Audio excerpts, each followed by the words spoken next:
할렐루야, 사랑하는 성도 여러분 반갑습니다. 11월 15일 매일의 묵상 삶의 변화. 자, 오늘부터는 사도행전 말씀을 함께 묵상하도록 하겠습니다. 사도행전 1장부터 4장까지 말씀을 읽고 묵상하실 때에 성령의 충만한 은혜가 여러분의 삶 가운데, 교회와 가정과 모든 일상 가운데 임하시기를 축복합니다. 자, 사도행전은요, 이제 신약 성경에서 유일한 역사서입니다. 복음이 전해지는 그런 모든 역사적 사건들을 다루고 있는 유일한 역사서 한 권, 이것이 이제 신약에서 사도행전인데요. 사도행전은 누가가 기록했습니다. 이제 사복음서에 누가복음 있잖아요. 그 의사였던 누가가 사도행전을 기록을 했습니다.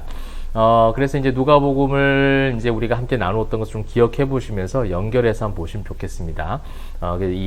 가장 논리적이고 또 어떤 과학적인 그런 사고로 가진 누가가 이 성령의 역사하심들을 어떻게 좀 기록을 하고 있느냐.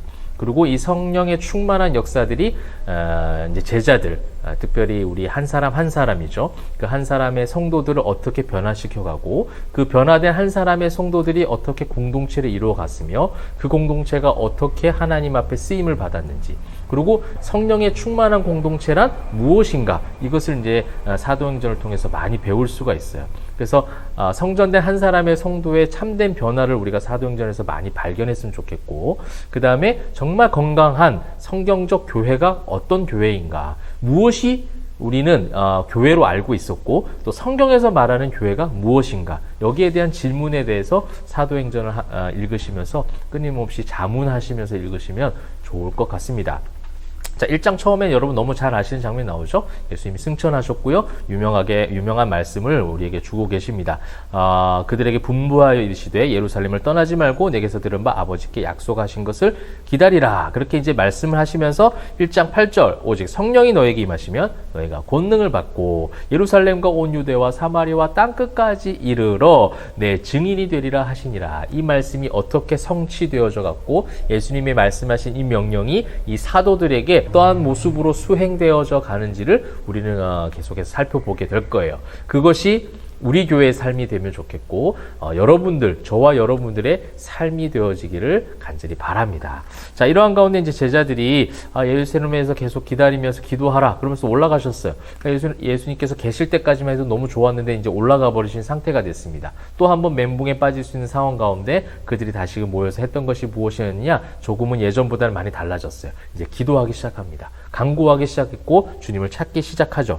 그렇게 이제 기도하는 가운데 기도한 그 공동체의 모습의 첫 번째 하나의 작은 변화를 우리가 1장 마지막 부분에 볼 수 있죠. 이제 12명의 제자였는데요. 한 명, 가룟 유다가 탈락이 됐습니다. 그래서 11명인 거예요. 그래서 한 명을 충원하기 위해서 한 사람을 세우자, 이렇게 이제 이야기가 나왔습니다.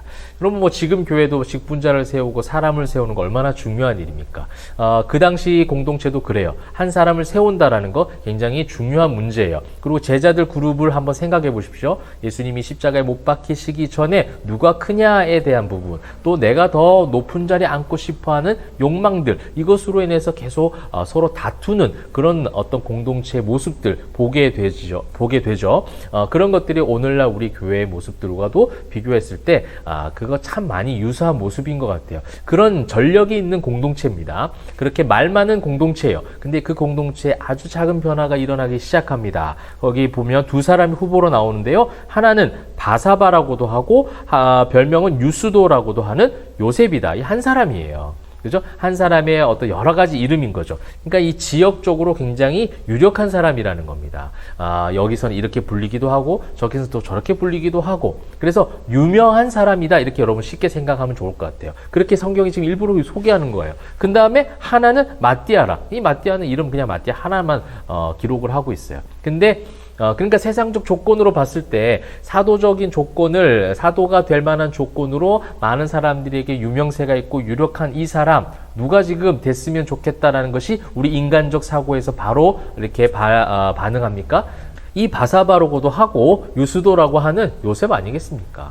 이 사람이 좀 되면 아무래도 우리가 사도직을 수행하는 데 있어서 유익한 것이 훨씬 많겠다라고 하는 것이 인간적 사고요 계산일 것 같아요. 근데 제비 뽑기를 하자라고 하는 거예요. 제자들이 자기들 마음대로 뽑지 않아요. 그러면서 제비를 뽑았는데 누가 이제 하나님이 선택하게 하셨습니까? 마띠아를 선택하게 하시는 거예요. 그러고 나서 한번 보십시오. 마지막 26절. 제비 뽑아 마띠아를 얻으니 그가 11사도의 수에 들어가니라. 끝. 저는 이게 은혜가 됐어요. 11사도의 수에 들어가니라. 하나님께서 원하시고 하나님께서 뽑으신 거에 대해서 제자들이 순응하고 이제 거기에 대해서 따라가기 시작하는 거예요. 거기에 대해서 왈가왈부하지 않아요. 거기에 대해서 입을 대는 자가 아무도 없는 것을 성경은 딱 26절로 기록하고 끝내고 있습니다. 여러분, 우리의 교회가, 우리 모든 교회들이 그렇게 되면 좋겠어요. 그죠? 인간적 어떤 관점을 가지고, 인간적 사고를 가지고, 인간적 계산과 조건과 그것을 가지고 사람을 뽑는 교회가 되지 않았으면 좋겠습니다. 여러분, 사무엘상 16장 생각 한번 해보십시오. 사무엘이 자꾸만 용모로 보는 거죠. 외모로 보는 거예요. 하나님께서 말씀하시잖아요. 사람은 다 외모로 보고 판단하나 나는 외모로 보지 아니하느니라. 나는 사람 그 마음의 중심을 보느니라.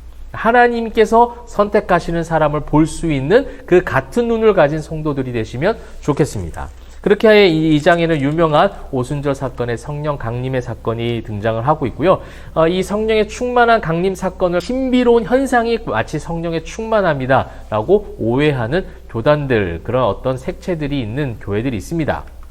여러분, 성령의 충만함은 그렇게도 역사하시겠죠. 그렇게 성령의 역사하심은요, 사실은 다양하다라는 것을 정말 말씀드리고 싶어요. 인간적인 어떤 관점을 가지고 어떤 신비로운 현상, 안진뱅이가 일어나고 죽었던 자가 살아나고 이런 신비한 현상만 성령 충만한 것이 아니라 그때부터 하나님께서 이들 기도하는 이들과 함께 하셨다라는 것이 성령 충만함의 가장 중요한 정의라는 겁니다.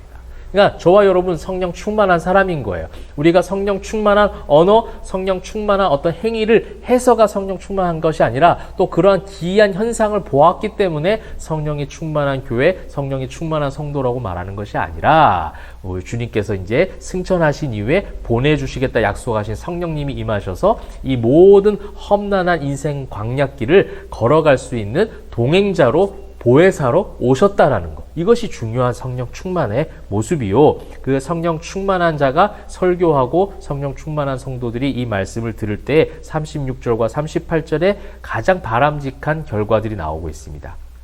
너희가 십자가를 못 박은 죄인이다. 우리가 죄인이라는 거예요. 그 죄인이라는 말씀을 들을 때 37절 마음이 찔려야죠. 그래서 그 마음이 찔렸을 때 어떻게 합니까? 38절에 회개하고 세례받고 죄사함을 받은 그런 모습들로, 그래서 성령을 선물로 받잖아요.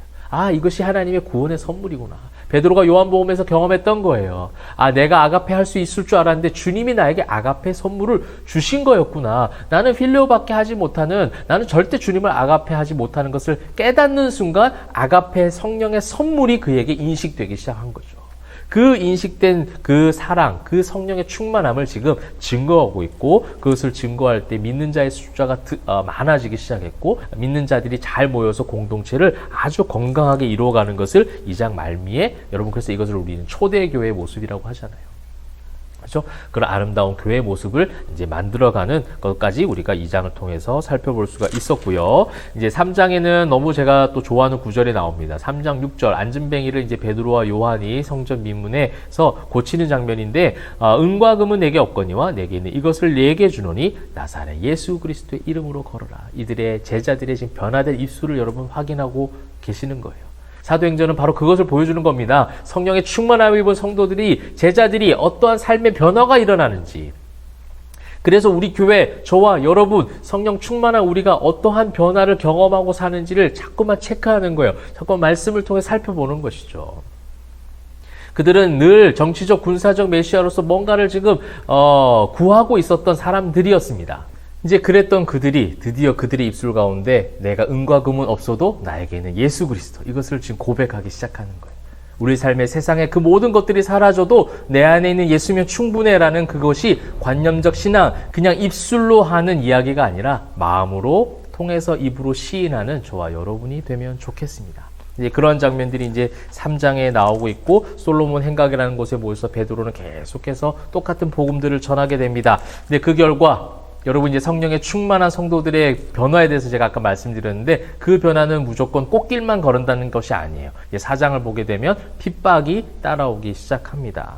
그래서 이제 많은 그 종교 지도자들이 이런 이야기를 하는 베드로와 그런 제자들을 이제 잡아 가두는 그런 일들이 이제 생겨나게 되죠. 그런 가운데 예전에는 두려워서 벌벌 떨고 도망갔던 베드로가 내가 이제 이것을 말하지 않을 수가 없어. 난 있는 그대로 이제 다 전할 거야. 하나님 말씀을 다 전할 거야라는 아주 자신감과 자존감, 영적 자존감을 가지고 그가 선포하고 있는 거예요. 여러분, 세상을 두려워하지 말고 예수를 선포할 수 있는 성령의 충만한 변화가 우리 가운데 있기를 소망합니다.